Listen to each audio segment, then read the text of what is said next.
আমাৰ মান্দাকাটা পঞ্চায়তৰ যিটো মুখ্য নিৰ্বাচনী কাৰ্যালয়, সেই নিৰ্বাচনী কাৰ্যালয়টো শুভ উদ্বোধন হয় আৰু এই শুভ উদ্বোধনৰ মুহূৰ্তত আমাৰ বিভিন্ন নেতাকৰ্মী উপস্থিত থাকে।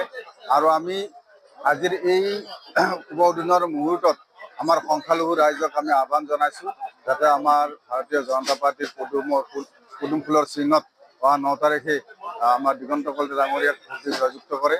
জয়যুক্ত কৰি আমাৰ অসমৰ মাননীয় মুখ্যমন্ত্ৰী মহোদয়ক আমি দ্বিতীয়বাৰৰ বাবে মুখ্যমন্ত্ৰী হোৱাৰ আমি তেখেতক আশা কৰিছোঁ।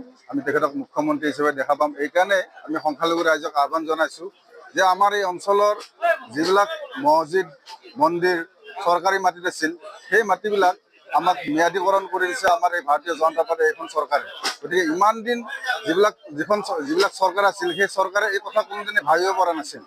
গতিকে আমি সেইকাৰণে মুখ্যমন্ত্ৰী মহোদয়ৰ দীৰ্ঘায়ু কামনা কৰিছোঁ। তেখেতে এনেকুৱা আৰু জনকল্যাণমূলক কাম কৰক আৰু আমাৰ সংখ্যালঘু ৰাইজৰ যিবিলাক অভাৱ অভিযোগ আছে, সেই অভাৱ অভিযোগবিলাক তেখেতে পূৰণ কৰিব বুলি আমি দৃঢ় বিশ্বাসী। দিগন্ত কলিতা ডাঙৰীয়াক ভোট দি আমাৰ মুখ্যমন্ত্ৰী মহোদয়ৰ হাতখন শক্তিশালী কৰাৰ বাবে আমি সমূহ ৰাইজক লগতে আমাৰ সংখ্যালঘু ৰাইজক আমি আহ্বান জনাইছোঁ। মান্দাকাটা পঞ্চায়তৰ যি মুখ্য কাৰ্যালয় যাৰ উন্মোচনেৰে উদ্বোধনী হৈ গ'ল, ইয়াৰ পৰাই আজি আমি 9 তাৰিখলৈকে সাজু হৈছোঁ। গতিকে অহা 9 তাৰিখে আমি মান্দাকাটা পঞ্চায়তত আমি বাকী পঞ্চায়ততকৈ অধিক ভোটেৰে দাদাৰ হাত শক্তিশালী কৰি দ্বিতীয়বাৰৰ কাৰণে অসমৰ মুখ্যমন্ত্ৰী হিচাপে আমি পাব বিচাৰোঁ। আৰু লগতে আমাৰ যি বৰ্তমানৰ কমলপুৰ সমষ্টিৰ MLA মাননীয় শ্ৰী দিগন্ত কলিতা ডাঙৰীয়াক আমি পদুমৰ চিহ্নত ভোট দি আমি দাদাক আমি শক্তিশালী কৰিব লাগিব।